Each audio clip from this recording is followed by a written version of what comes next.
மாண்புமிகு உறுப்பினர் திருமதி பிரேமலதா விஜயகாந்த் அவர்கள்.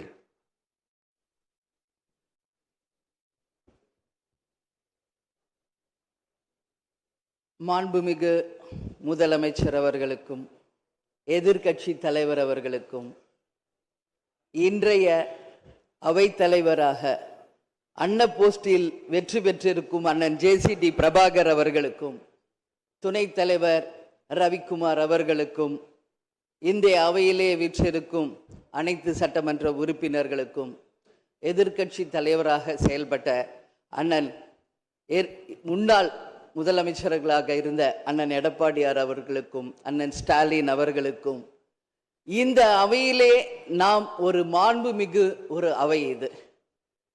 இந்த தமிழ்நாட்டின் வரலாறை இந்த மாண்புமிகு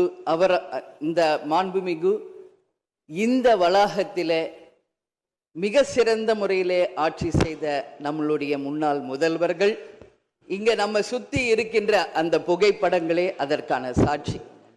அந்த மாண்பும் மரபும் இமியளவும் மாறாமல் அண்ணன் JCD பிரபாகர் அவர்கள் அவைத்தலைவராக நடுநிலையோடு இருந்து ஒரு தராசு போல இந்த அவைக்கு அத்தனை பேருக்கும் சரிசமமான வாய்ப்பை கொடுத்து அத்தனை பேரையுமே ஆணாக இருந்தாலும் இந்த அவைக்கு அன்னையாக இருந்து அனைவருக்கும் சமமான வாய்ப்பை தர வேண்டும் என்று இந்த புனிதமான அவையிலே அவரை நான் அன்போடு கேட்டுக்கொள்கிறேன். அது மட்டுமில்லை, இன்றைய முதல்வர் அன்பு தம்பி விஜய் அவர்களுக்கு திரையுலகில் அண்ணனாக இருந்த கேப்டன் அவர்கள் இதே அவையிலே எதிர்கட்சி தலைவராக செயல்பட்ட பொழுது இங்கே நடக்கின்ற அத்தனை விஷயங்களும் தமிழகம் முழுவதும் தெரிய வேண்டும் என்ற கோரிக்கையை அன்றிலிருந்தே சொன்னார்.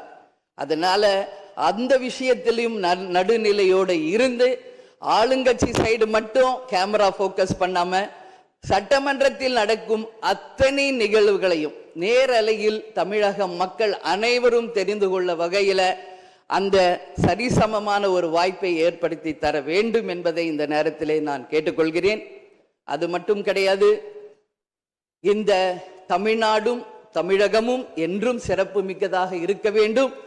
எனவே என்னுடைய முதல் கோரிக்கை, இனிமேல் தமிழ்நாட்டில் நடக்கும் அத்தனை நிகழ்வுகளிலும் நமது தமிழ் தாய் வாழ்த்துக்கு முதல் இடத்தை கொடுத்து பிறகு மற்ற மொழிகளுக்கு முக்கியத்துவம் தர வேண்டும் என்பதை இந்த நேரத்தில் நான் ஒரு கோரிக்கையாக இந்த அவையில் வைக்க கடமைப்பட்டிருக்கிறேன்.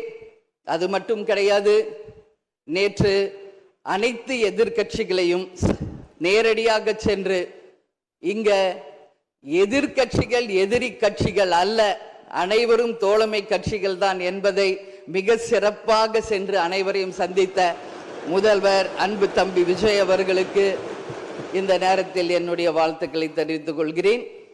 அது மட்டுமில்ல, இந்த அவை தமிழ்நாட்டுக்கும் தமிழக மக்களுக்கும் நீதியையும் நேர்மையும் நிலைநாட்ட வேண்டும் என்பதையும் இந்த நேரத்தில் தெரிவித்துக் கொண்டு, நாளை நடக்க இருக்கும் பெரும்பான்மையில் வெற்றி பெற்று அன்பு தம்பி விஜய் அவர்கள் மிக சிறப்பாக நம் நாட்டிற்கு பணியாற்ற வேண்டும் என்பதை இந்த நேரத்திலே நான் தெரிவித்துக் கொள்கிறேன். எனவே இன்று தேர்ந்தெடுக்கப்பட்ட அண்ணன் JCD பிரபாகர் அவர்களுக்கும் துணைத் தலைவர் அவர்களுக்கும் தேசிய முற்போக்கு திராவிட கழகத்தின் சார்பாகவும் இந்த அவையில் எதிர்கட்சி தலைவராக மிக சிறப்பாக தன்னுடைய கருத்தை தைரியமாக எடுத்துரைத்த என் அன்பு கணவர் கேப்டன் அவர்களுடைய ஆசீர்வாதத்துடன் என்னுடைய வாழ்த்துக்களை இந்த நேரத்திலே தெரிவித்துக் கொள்வதில் மிகவும் மகிழ்ச்சி அடைகிறேன். நன்றி, வணக்கம்.